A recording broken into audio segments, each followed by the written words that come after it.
Hello everybody, meet one more time.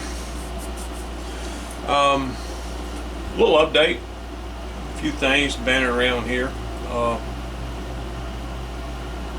This chassis is apparently stainless steel. I mean, I've covered that a couple of times, how I said it wasn't, and apparently it was, but it was a very stainless steel. It just had so much stain, and I've done everything that I've seen other people say to do to this stuff to make it nice. Mine, however, had been the home of the rodent.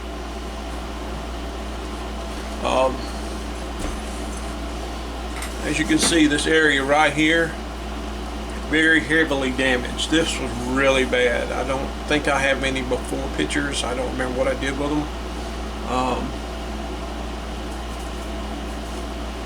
But this was heavily rusted. I mean, it was deep. That was some of the deepest rust I've ever seen. It had an area right here. Let's see, you can't see it, of course. If I can get up a little closer. There was an area here, heavily damaged, and just pot marks under the volume control, which is here, heavily damaged. This area here, which is where it was the speaker, this is below the speaker, heavily damaged. I used naval jelly. I used naval jelly to get that, and it seemed to work. However, it stained or took off a layer of, I don't know exactly how stainless steel. I really think this is stainless steel plated. You know, I'm not really hip on that. I thought stainless steel was stainless through and through, but I think it's a plating. I think it's a nickel plating. Anyway, the choice of naval jelly had its greatness. It did neutralize a lot of this rust, or ate away a lot of this rust, but it also ate away a layer or stained beyond repair the surface. So if you guys want to do one of these radios, I seen another gentleman, I believe he just used oh Lord, it wasn't naval jelly, but his chassis, what was his name, Banserve. I saw him clean one of these, not, you know, another one of these chassis, not this model. I think it was model 55 or 56, but his was, he just sprayed I think stuff like Simple Green, I think it was. He just sprayed his and wiped it down. However, in my defense, I did the same thing, but this thing was so badly stained that Simple Green didn't touch it. So I've done the vinegar trick on this. I've actually used sanding. I've sanded some of this stuff off, and the chassis just really didn't look as pretty as I've seen some other ones on YouTube.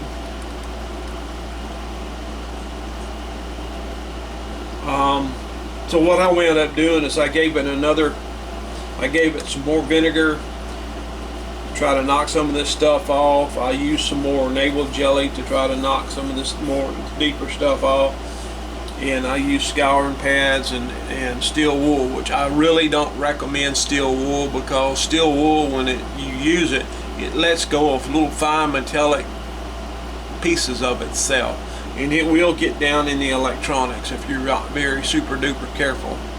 So I don't recommend it, not for this, but I used it because it helps. It helps smooth some of this out. Now, when I got through with the chassis, I realized that some of this rust may still be active, but honestly, I didn't want to just keep applying naval jelly and all this acidic stuff to it. I didn't know what else to use. If anybody cares to give me some suggestions, that's great. But as far as I'm concerned, I'm done with this chassis. But there will be more, hopefully. There's some staining going on the front here. I didn't realize it. which I think will come off easy. This is just from me cleaning it. I forgot, just failed to look this. I just didn't notice this. I think this will come off easy. That's no problem there.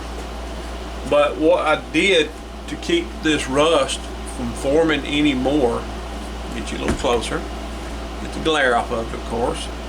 To keep this rust from forming any more that might try to become reactivated, I went ahead and put a couple of coatings of clear lacquer on this to seal the top of this, and also to give it some shine. As you can see, it is shiny. If I can't get the super stainless steel look, at least I made it shiny. Now that's all great and wonderful, except, you know, the tuner's going to have to mount. I don't have nothing on here that's got to physically be in contact with this. As far as grounding is concerned, I'm not really worried about that. The only thing is the tuner, but I believe I got to remember where the tuner mounted. Tuner mounts right here in this area here, and there's there's two holes for the tuner. I think I thought there was another one, but anyway, the tuner is isolated from the ground, so I'm not really worried about that. So it's not like I got to worry about an RF issue or anything like that with ground. So I think I'm fine there. So there's nothing that really relies on this top chassis ground. So I went ahead and made the executive decision to just go ahead and put spray lacquer on this. Now, of course, when I did that, and if you ever have to do that, make sure you mask off these tube sockets. Any socket on this radio. Let's see. I got the 80 socket, which is the rectifier, the 2A5. I think that's the audio output, and then I've got the detector right here, the 2A6, and also the speaker, which is right. The speaker output assembly, the 3 plugs for it, for for the field coil and the voice coil, right here. Voice coil, field coil, and output transformer, and then the return from the field coil to send power back to the radio.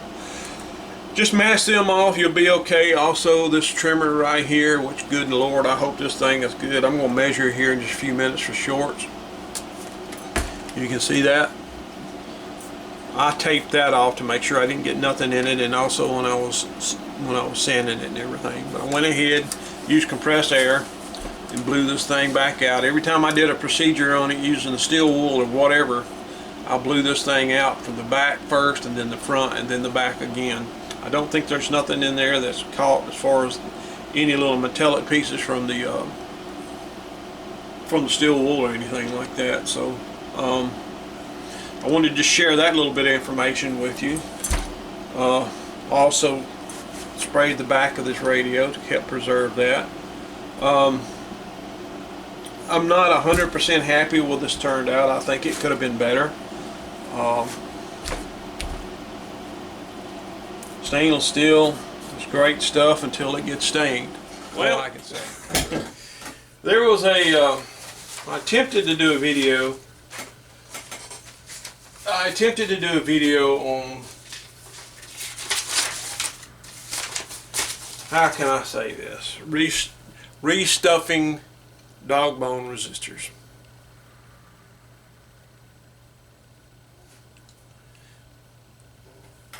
That's a dog bone. However, my idea was to put this in a bench press, a drill press vise, get it perfectly, centered, vertical, plumb vertical. Drill, see that? Drill through the center of it. Not realizing that this was ceramic. I didn't tear this up, but when I saw the end fall out of this as I was drilling the center, I was being very slow about it. But this fell off the bottom end inside the vise. This is that's the other end. Then I pulled this out. Uh-oh, this is ceramic. You big dummy. Big dummy. So, needless to say, that was a fail. And I don't think I'm even going to post that video. Matter of fact, it's probably going to get deleted. There's nothing useful in it. This was it's marked red, looks like orange, but red and yellow.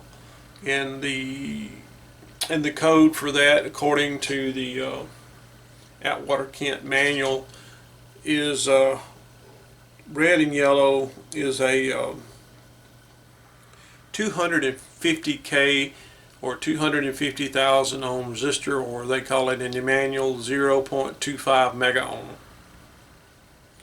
Anyway, this was in the plate supply circuit, or for the detector tube. This was they had another one with the same value tacked onto it. This resistor was open. This one here measures 315,000 ohms, which these are 20% tolerant resistors.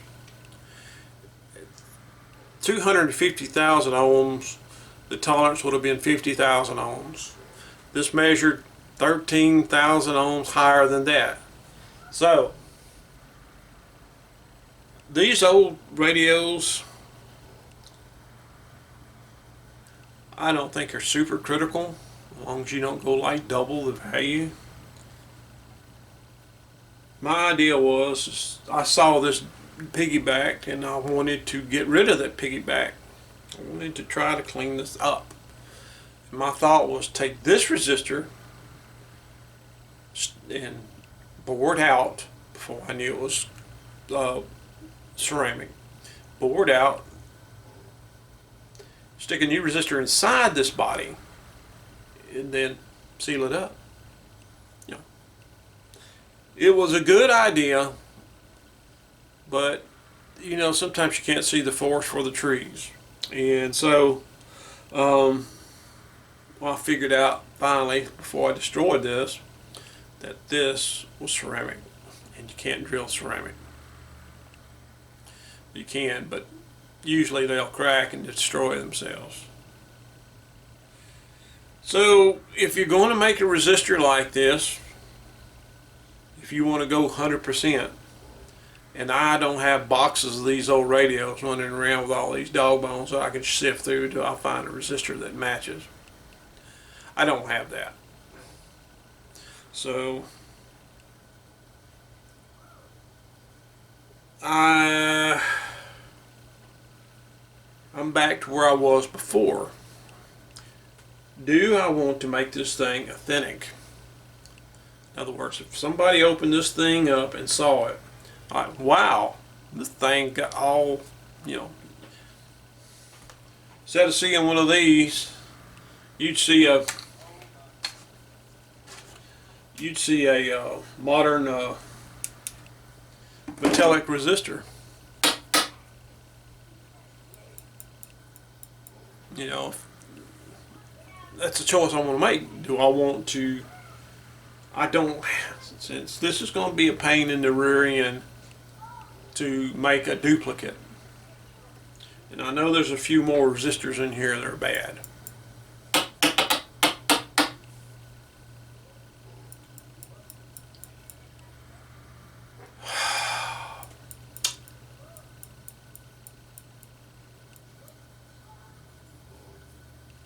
As much as I want to make this radio authentic, this radio will be with me until I die. I don't plan on repairing it or restore. I think this is how I'm going to go. As much as I would love to go in here and duplicate everything in this radio, I'm not going to. Now, shame on me. But this radio will be with me the rest of my life. Turn this thing on, it will come on and it will play, as long as there's an AM station around. I'm going to replace what needs to be replaced with modern components. So if you pull this chassis out and you look on the bottom, you're going to see some yellow polypropylenes. I could take these capacitors out and restuff them and all this kind of stuff. But honestly, when I die, this will go to one of my grandchildren and they will never use it. It will sit somewhere in an attic, storeroom, garage sale, something. When they get it, nobody is going to care what's underneath that chassis. I doubt I could get, or they can get, any money from anybody that buys these things around Louisiana unless they put it online.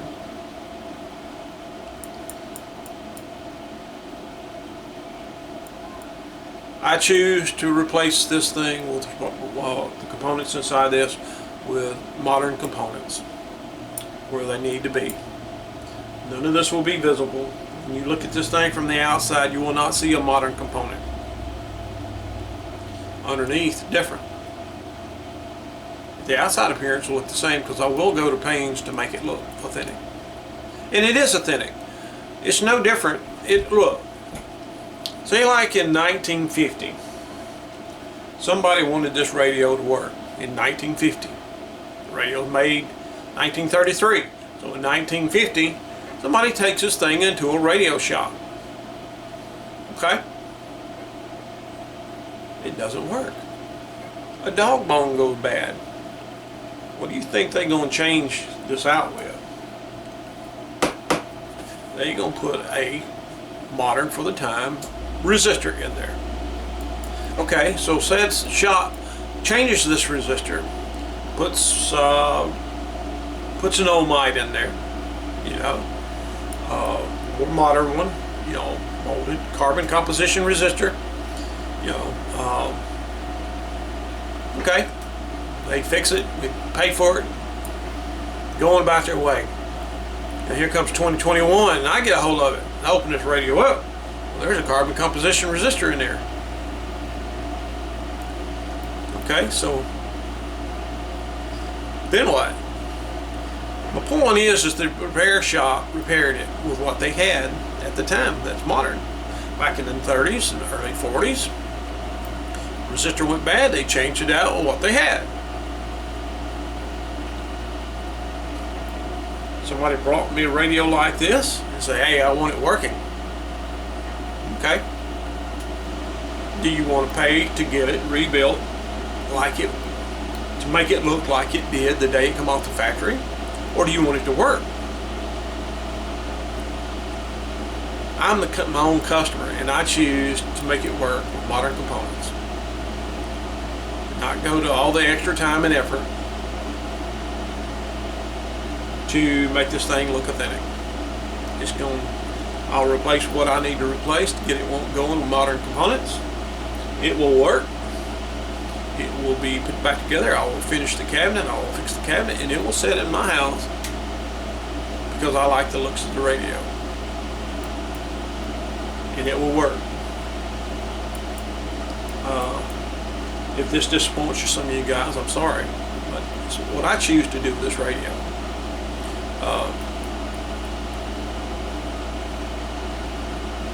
I've got a lot of I got a lot of things coming up in my life. My time is becoming limited. I don't feel like spending 3 years to overhaul this radio. I can go in here and change all the wiring, which is going to be first. We'll go in and change all this rotten wiring, and then I'm going to come back in and I'm going to change components that needs to be changed, and then I'll put it all back together and see if I can get it operational, whatever it's going to take to get it operational. And then I will work on the cabinet. The cabinet, that's going to be something I'm not good at. I don't hardly ever do that kind of work. There's a lot of work ahead of this radio, and I just want to explain what I'm going to do. And I've actually made a short recording earlier about taking one of these resistors here, and I actually measured it. We measured it, showing you what the they had one tacked on, the little one tacked on the big one. They were the same values, and I said that inner one's got that. The big one, which is the original, had to be bad, and it was. And that's the one that I showed you that had the end broke off. I am going to, because it is out of tolerance, I'm going to change it to the ones in tolerance. And I'm going to check every one of these resistors. And whichever one's out of tolerance, I will order. Anyway, that's where I'm at now. No point. I doubt this even makes it to video, because apparently people don't like to sit there and see me complain or nothing like that or talk. Apparently you want to see action, and Frank, quite honestly, I'm with you on that. Anyway, if any of this makes it to the video, to YouTube, cool. If it don't, then forget about it. Alright? Bye-bye. What I want to do today, or this morning, or this afternoon, I think it's the afternoon here where I'm at. I'm going to zoom you in if this camera don't die on me. I don't know why I did that a minute ago. It just completely just went blank. Turn that. Oh, I've got to turn off that image stabilizer crap. That makes it so hard. Anyway, this is a capacitor block. This has got like 100 capacitors in it. I'm exaggerating. But I'm going to pull that capacitor bank out and see if I can open it up. I guess that's a worthwhile project.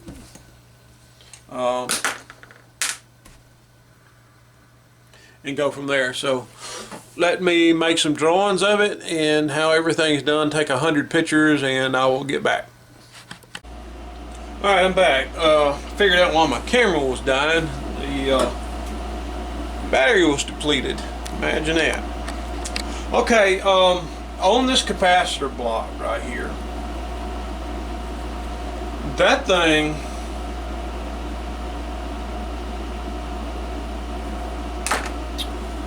this thing, I think it makes just made life more complicated, to be honest with you.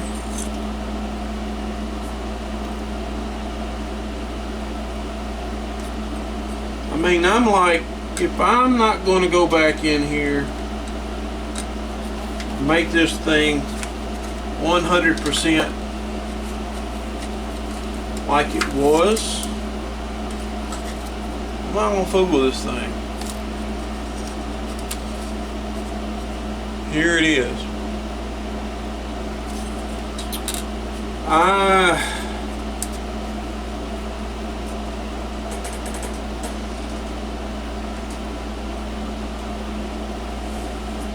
Let me go here.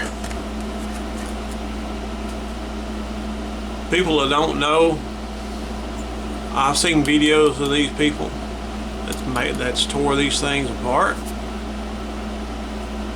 Really cool idea. It's got all kinds of capacitor stuff in it.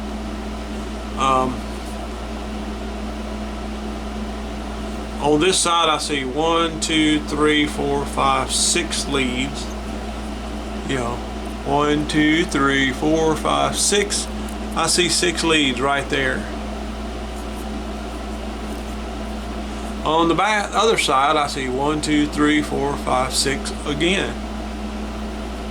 And on this side, here's a lead here I didn't even identify. I just got tired of tracing this crap down. But this is where the ground was a little black rotted wire. Black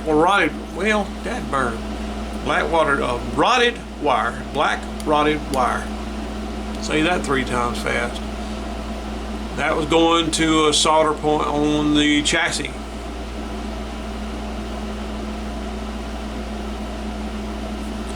Convention with these old radios is take this thing apart, take it completely apart, pull all that crap and guts out of it, restuff it.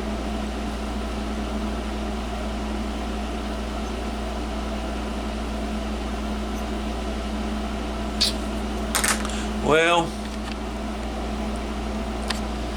okay. what do we do? Look, I'll be honest with you. If you decide to take on one of these radios, I'm doing this. I haven't decided on this yet, so don't shoot me between the eyes yet.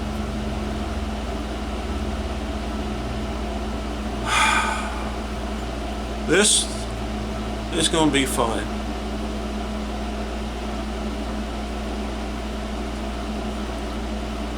However, I could bypass this thing. Same reason that I don't use all the capacitors, going back in and stuffing the old capacitors, make them look with new components and make them look old. This. Great idea back in its day, but this is 2021. This radio will sit, once I finish it, will sit in my house until the day I die. What my kids or my wife does with it after that is up to them. If they want to sell it, fine. I would prefer they keep it, but I'm not restoring this radio to resell it.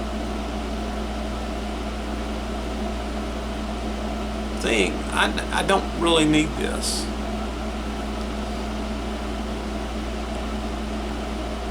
But in the interest of going back to my original video saying this is going to be educational, you know, I've never worked on one this old, and if you guys are trying to find something to steer you guys in the right direction, I don't want to be the guy that says don't do it. With that in mind, what I'm going to do is I'm going to go in, I'm going to leave all these leads. I wrote down, I made a diagram, I made a ton of pictures where all these things went. Now there are several capacitors that no longer, connections that don't go to this anymore. It's been bypassed. Like there's a capacitor right here going ground. It has a brown wire on it. It goes over here to one of these terminal blocks, covered in filth. Marked 0.05 microfarad at 600 volt. It was bad. They cut it out and bypassed it. Bypassed this bad spot. So I'm sure it went on one of these connections right here. So I'm going to shut it down for a minute. I'm going to unsolder all this stuff, clean it up a little bit, and then we may go back into the other workshop, see if we can take it apart. Alright, see you then. Alright, I'm back alive with you again. Let's get the right one. I pulled all the leads off this thing right here. Unsoldered them, kind of cleaned them up, and the apparently it's wax filled. Some of the wax kind of melted and spewed out, but it looked like it's wax to me. I don't know, but it is soldered right here around this part to this part, and sealed. The case is, in other words, this is a cover, a solder from around here, like that right there. I don't think I'll have a problem getting that out. But then the flat part, or the side here, is creased right here. It's soldered too. So I'm going to take it to the other shop so I don't smell up my electronic shop here. And I'm going to take my big soldering iron with me, and I'm going to see what it does first. If that doesn't work, shoot, I took my torch to down to the camp. That could be a problem, but I have a cure for that too. I have a 45 watt chisel tip soldering iron in my work truck that I know will pull this off. Anyway, let me go turn this off, get over there, set up in the other shop, and let's see what we can do. Okay? Bring you back. Alright guys, I got the capacitor here, the capacitor block. Zoom you in a little bit. Out here in the workshop. Took my big torch to the camp. I don't have it with me now, so we'll see. We're gonna preheat this thing. Got a grandson behind me trying to get a lizard. We're gonna preheat this thing. Don't get too close.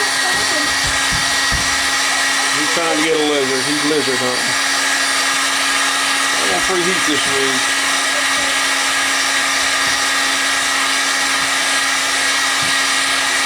Might explode. My PPE on.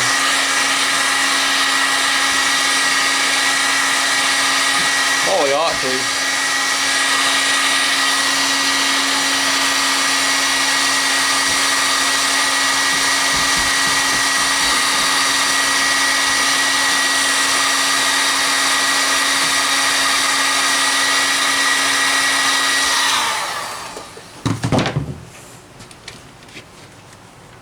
What I think I'm going to do to open this thing up.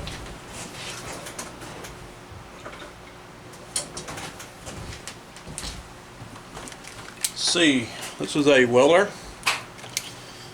a model D550. This thing is 260 or 200 watts, and I have a modified tip on it. This tip here is he's a number 10 copper, and a little tip for you: when you put these things together, get you some Pentrocks and use Pentrocks inside the connections before you put them on there, and these things will never fail. Anyway, I've preheated it. The solder is melting nicely.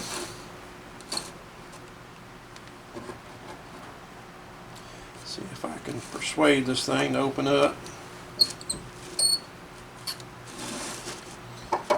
Really could use another hand.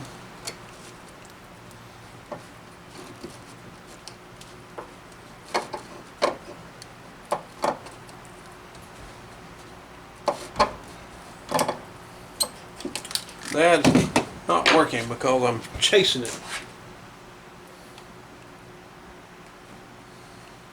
I need to be able to hold it.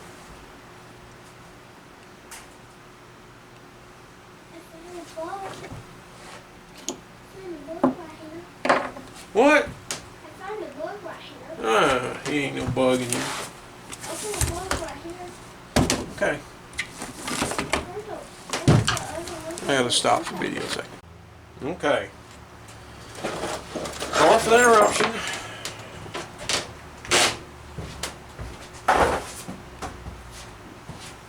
I had a lizard in here my grandson was trying to get a hold of. Alright, I changed the plan.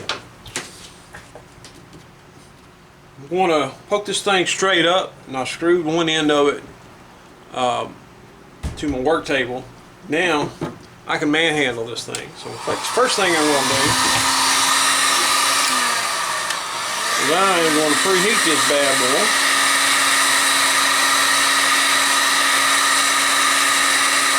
This would be so much easier if I had my torch. But I took my torch to the camp and I didn't bring it back.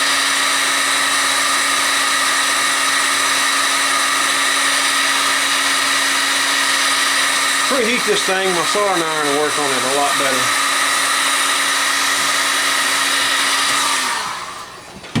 better. Let's see here. Easy, easy, bud. Back up a little bit. This may get bad. Like this?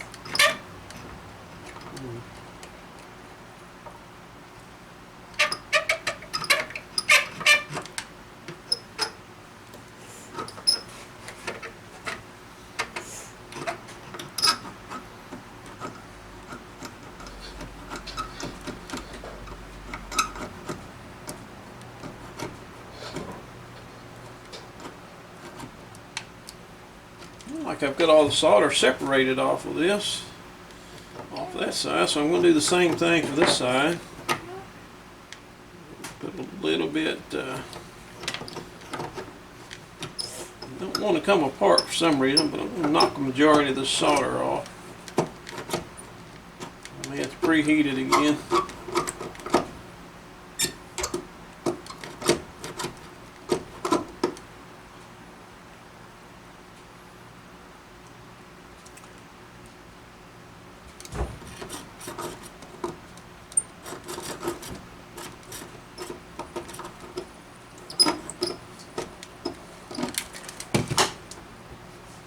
Oh, I see. It's a clamshell type thing. Yeah. Alright, here we go. Hang on just a minute. Alright, I see now. So this is a clamshell. I got to put another screw in it because I can't, it's wanting to turn on me. I think I got it figured out now. I know how it's put together. I thought that was look at all the wax. And this sucker ain't going nowhere. Now I can pry on it. Oh yeah.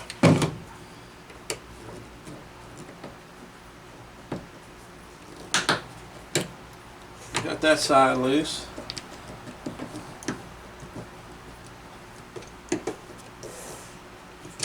Got this side coming loose. Alright, fire up the old soldering iron again. Still in frame, I think. This is not really that bad once I figured out how it's actually made.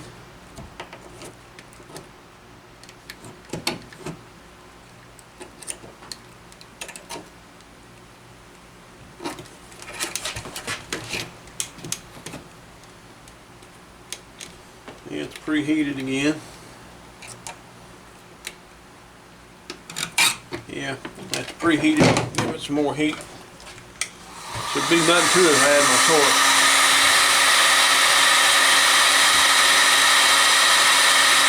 Preheated with not limited tools.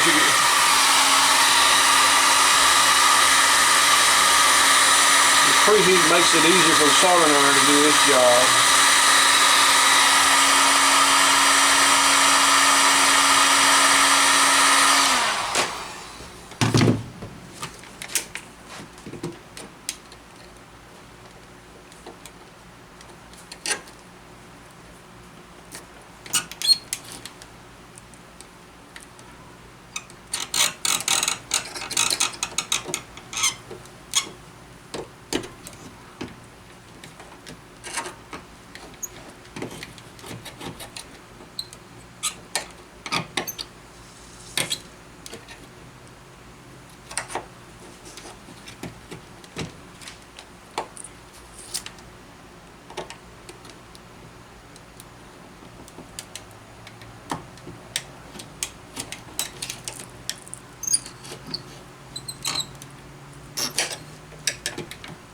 I think we're making progress.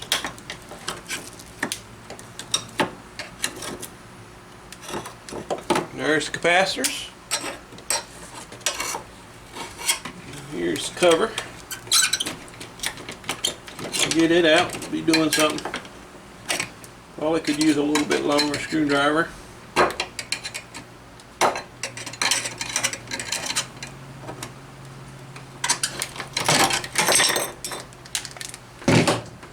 Voila!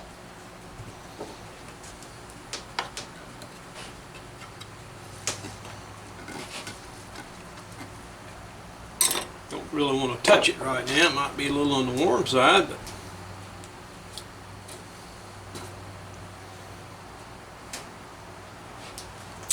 but it is out. Let's go gorilla mode here. Let's see, we'll get it down. There's the capacitor block right there. And there's the case it was in. So, I'm sure it's kind of warm. Now I got to figure out how to get that apart. So, let it cool down a minute, and I'm going to recharge the batteries in this camera, and I'll come right back. Bye. Alright, we made it back.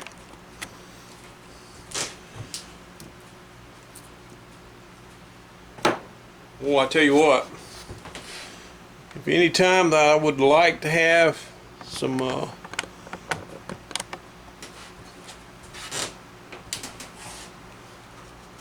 be nice to have some protective gloves right now. Let me see if I've got any left.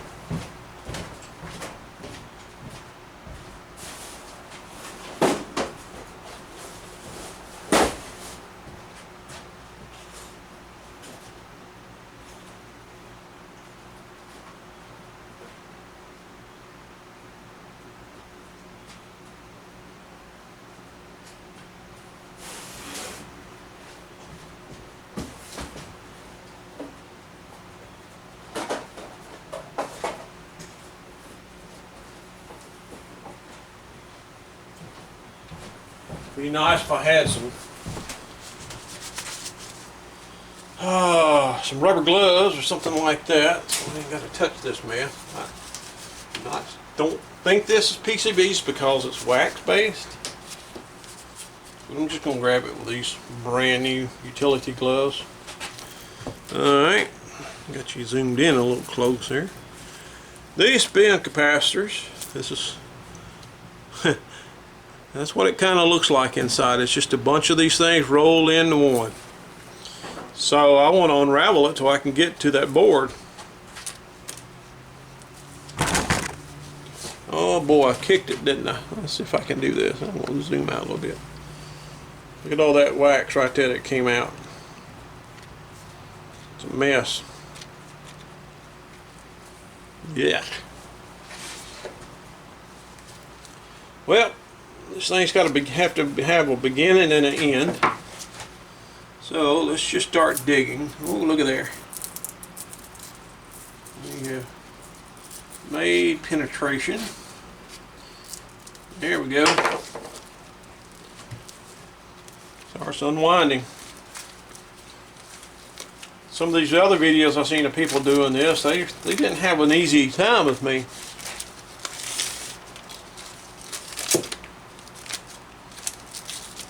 But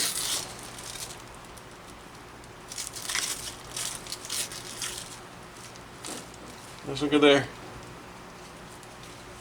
I didn't do that. That is old damage. That is where this capacitor failed.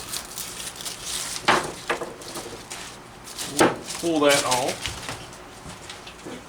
That's just wax paper, guys. And over time, it fails. What I'm trying to do is I'm just trying to unroll all this mess. I'm trying to get a new layer. There we go. Alright, yeah, oh yeah, that is old. That is old damage there. That is where this capacitor failed. Look at there. See, I didn't do that when I was probing it with my screwdriver. That's where it actually burned through. This capacitor failed in really good fashion. Ain't that cool?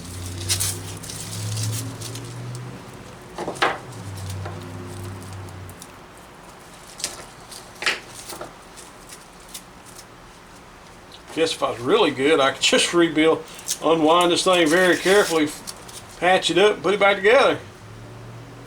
Well, it would be the star of the show then, wouldn't it?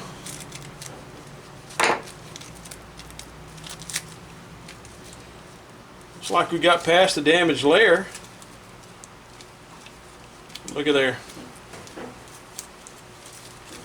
Peeling good now. Thought it was going to be more work in this, getting this thing apart.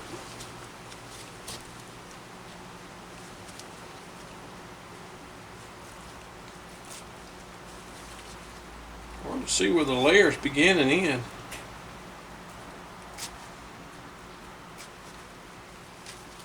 So I got a long way to go. I don't really want to cut into it.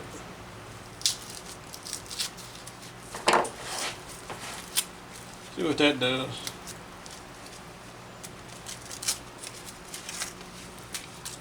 I want to get to the inner board of this thing without damaging it any more than it is. If you can see it or not. There's a runner right there. You see that right there? There's a runner going up here to this terminal right there. And here's another runner that we pulled loose. So I guess we need to kind of be careful of that. I'm going to use a box knife to cut that so we don't damage. If I decide to go ahead and restore it, I don't want to have to repair something that I tore up. Still unwinding it just like a candy bar. We're getting there. It's getting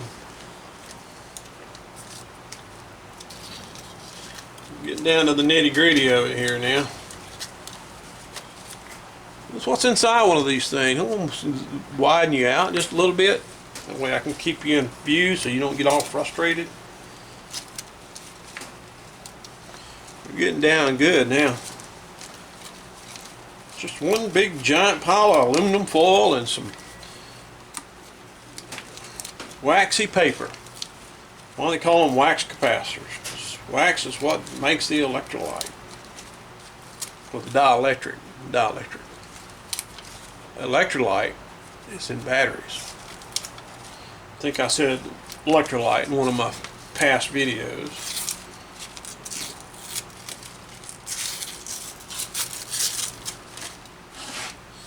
Oh, look at there. Capacitor guts. Yeah.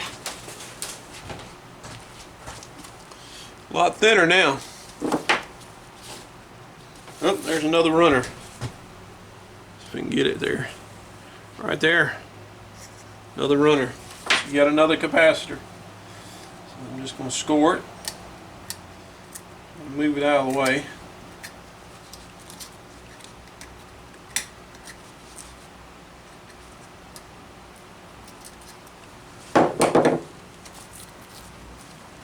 Alright, I gotta find the edge again.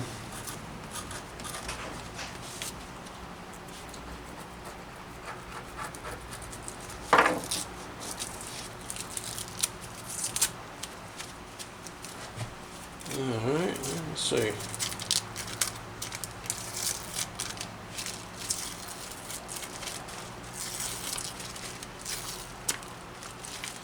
About 300 more turns to go.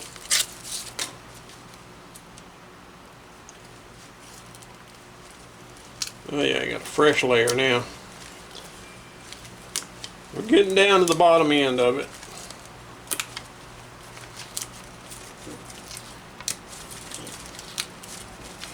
It is starting to decrease in size dramatically. Oop, hang on. Had a little tear here. Another runner right there. You see it, tip of my glove.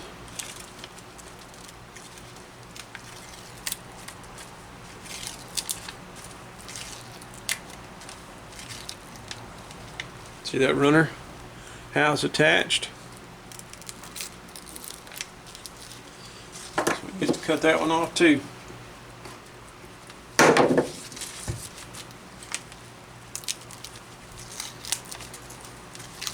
Yeah, you know what's inside these things. Just a lot. Oh, there's another failure point. Right there. When electrolytics like this age fail, there you go. That's what it looks like inside. And if you look right there, you can see where the dielectric was punctured. That's exactly what happens to these capacitors when they fail. That is not cool, I think. I just think that's cool.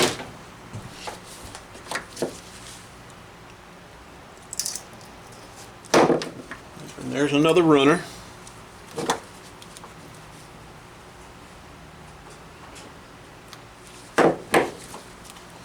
Alright. Starting to, oh, look at there.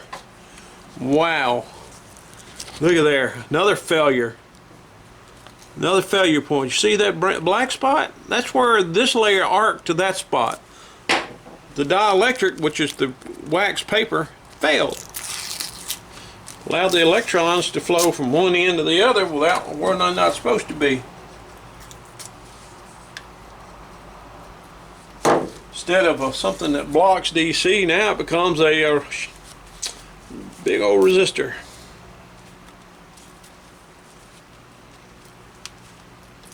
We're getting down to it. This thing failed on so many levels. I mean, it's 80-something years old. I guess it would. If I was that old, I'd be failing on all levels too. Kind of am now in the age I am.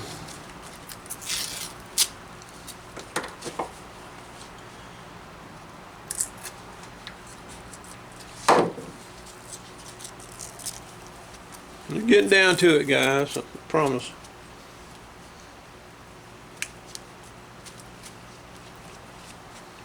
Got to find the next layers. It has an odd smell to it. It's the smell of old.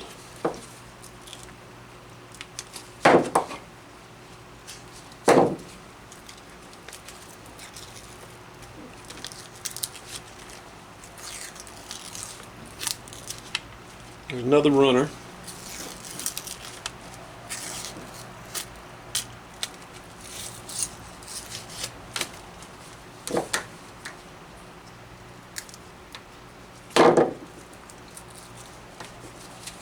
I haven't decided yet if I'm going to restuff this thing. I guess, being this is supposed to be an educational channel and you guys view in to see how I do things, I guess it would be prudent for me to not take the easy route and just not even use this thing again. So with that being said, I guess I'll restuff this thing. Just got to make sure the capacitors that I order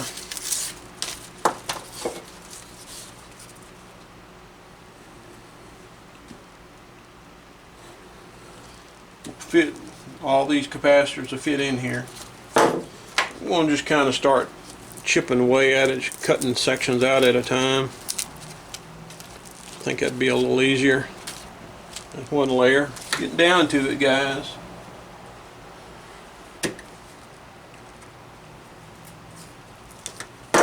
Trying to get down to the center board without tearing it up.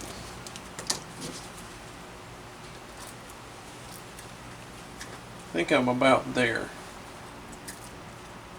I think I'm at the center.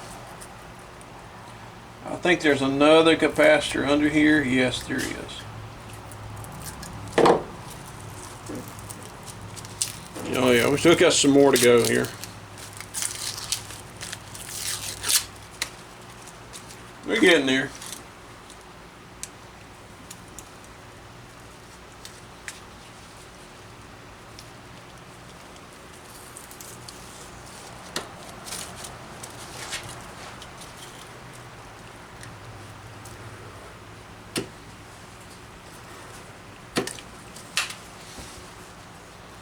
You can do wonderful things with a box cutter, and you can do not so wonderful things with a box cutter. Oop, let me cut that runner. I think there's like, let me see, A, B, C, D. There's 10 capacitors in here, if I remember right. 10 capacitors. They thought they were really slick when they built this.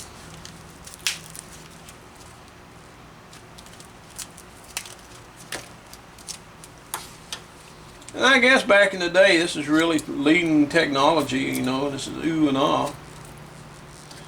But it's also what you call putting all your eggs in one basket.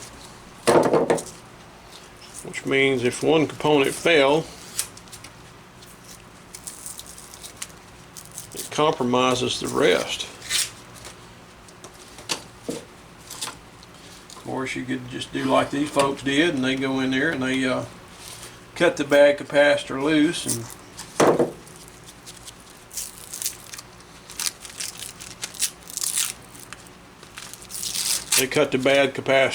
and let let it ride.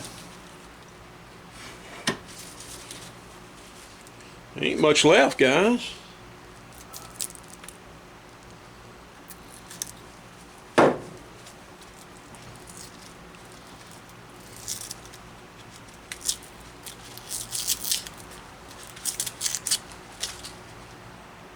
We're almost there. This has almost got to be the end. I mean, I can't see where it's a whole lot left of this thing. Yep, we're at the end.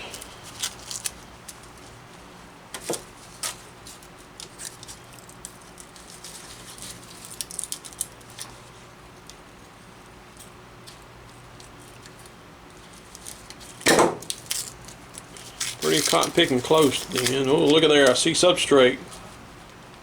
Yep, see that brown? That is the base material. Yay! I need a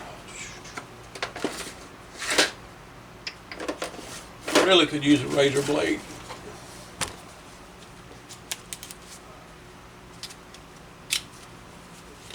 Razor blade, man's best friend.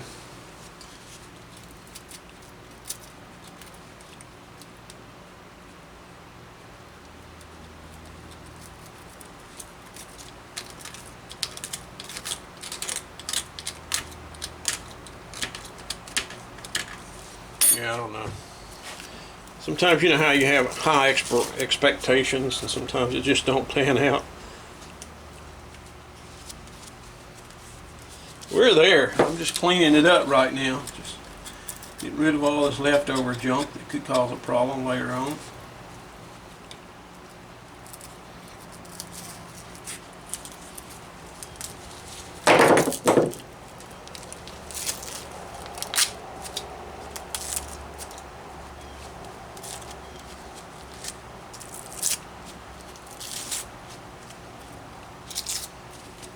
Very peculiar smell. I mean, it's not bad. Not to me, it's not.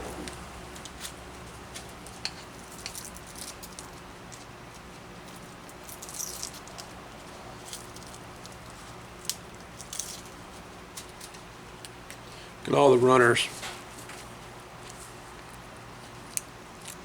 These runners are what connects to each independent foil that was inside here, to each section of the capacitor, and runs out to the solderable spot right here.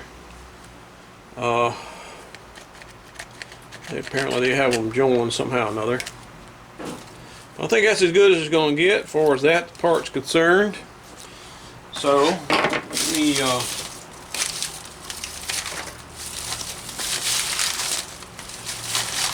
rid of some of this crap. Now you know what the inside of these capacitors look like.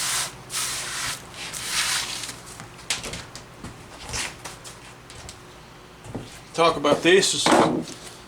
I've never seen one like this before. Remember I told you I've never worked on an old radio this old.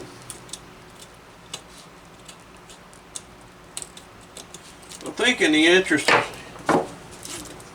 of science, I am going to cut these dudes loose right here. So I can't solder to aluminum. Impossible.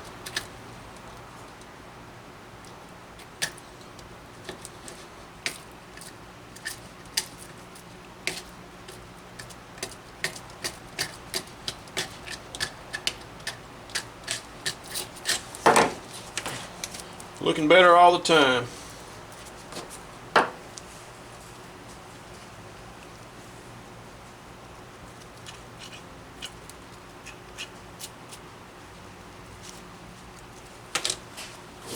Get rid of all these old lens and stuff like that.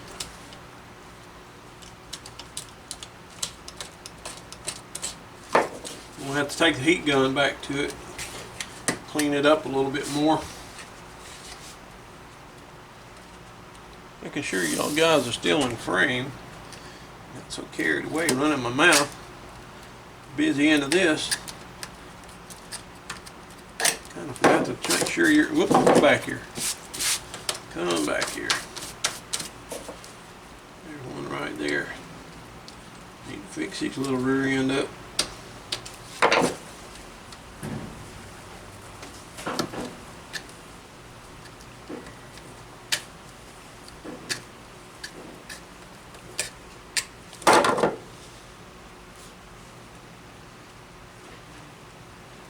Well,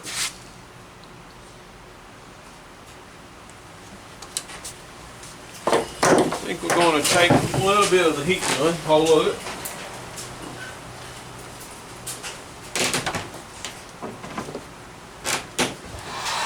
See what it's going to look like.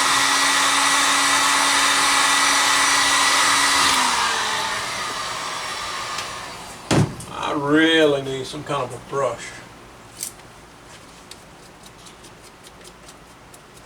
Just to kind of clean all this wax off, get rid of the old crap.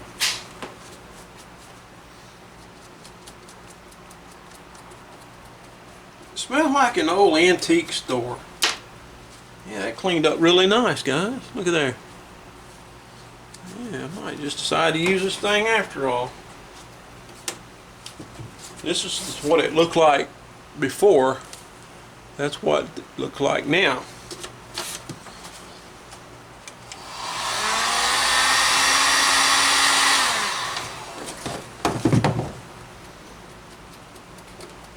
Some of this old crap off there.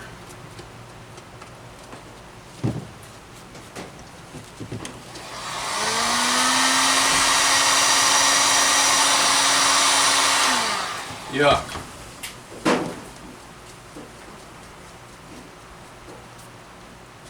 Oh yeah. Doing wonders to my paintbrush.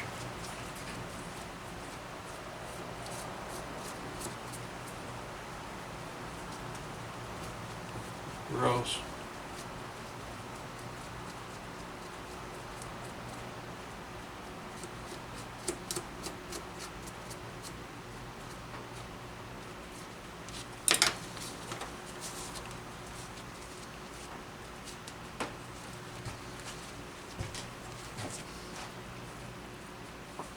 Yeah, it's got a blemish here on it. Looks like a little solder splash, or what that is. Yeah.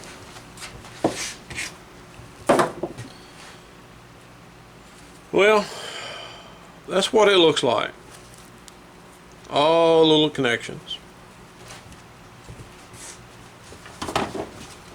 See if I can get some more of that wax off of it.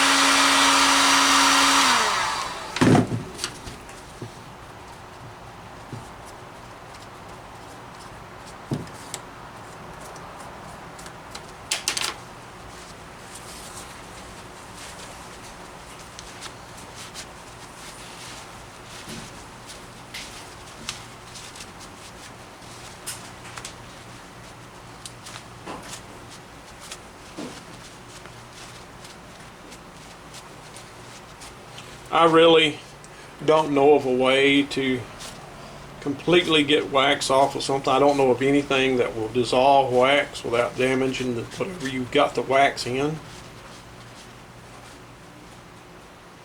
So sometimes you just have to pick your battles. There. Now we got something to work with. Come back over here to this guy.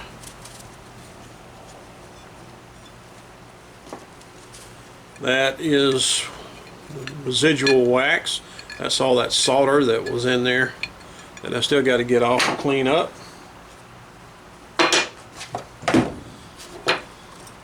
And this is the cover. Cover ain't too bad. I can I'll see what I can do with all that. I'm not too worried about a little wax in here. That ain't no problem. This needs to be a little body work on it. But one thing about this though, and I was looking at other people's videos, how they try to put everything back in here and they try to keep it the same. I don't think I have to do that, honestly. The limiting factor is going to be these right here. This is the mounts. If I can get that into view. This is the bottom mount.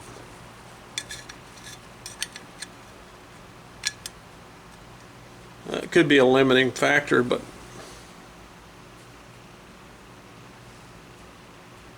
I could put some permanent screws on this and screw this in from the other side, because this is where the nut side right here, but I could come from the other side. I could put screws in here, then I could put nuts on the other side and cut them off flush. That way I wouldn't have to worry about. But I'm going to not bore you with this next part. I'm just going to clean some more of this wax out of here. See if I can get all this solder off of this right here and clean it up a little bit. And get it cleaned up enough to take it back into my shop. So I'll see you in a few minutes. Bye. Alright guys, another update. I managed to get all the wax out. It was easier than I thought. I had to take all that excess solder that was on the bottom of this and heat it with soldering iron and knock it all out. You see the leftovers right here, this mess. But while it was hot, I was just able to take a blue shop towel, one of these old little blue shop towels, wipe it off. Clean as a whistle. I went ahead and used my grinder, my wire wheel on my grinder. It just cleaned all the rust off and just smoothed it off. It made it look better, straightened up all this metal. Good. Same thing here. Cleaned the outside shell. I cleaned all the messy solder and everything, cleaned it all up, got it hot with a heat gun, and wiped the wax off. It's good to go. And this right here, it's about as good as it's going to get. So I will do an epilogue on this in just a few minutes, and we'll be done with that. Okay, back in the shop. I think pulling the capacitor assembly block turned out rather well. Inside, polished it up on the wire wheel a little bit, cleaned the solder, got rid of all the old wax. That's the inside, no wax. Got cleaned up all the solder and all that. Cleaned it up with the wire wheel, got rid of the rust. I think it looks 3,355% times better.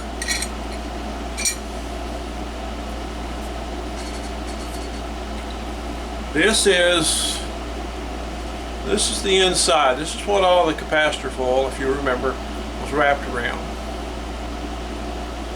And 1, 2, 3, 4, 5, 6, 7, 8, 9, 10. I think it held around a dozen capacitors. This stupid thing. I don't think I've ever seen anything like that in my days. I've seen a lot of stuff in my days, but I don't think I've ever seen anything like that. It's cool. It's one thing I like about working on these old radios is learning about them. Not that I didn't know about them already, but in the TV shop I worked at in Winfield years ago, nothing like that ever came through our door. Basically, we worked on American 5 radios. I don't know of anything that come in there with a 810 Aqua 2. Everything was 7 pins. 50C5, 35W4s, stuff like that. 6AU8s, whatever. That ain't right. Anyway,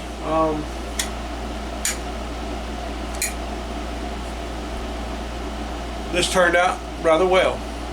I thought it was going to be a booger. Some of the videos I've seen of people taking these things apart, they really struggled with it. But you saw, I just took these two tabs right here, took two screws, screwed it to a table, work table, and that allowed me to use both hands to manipulate this thing.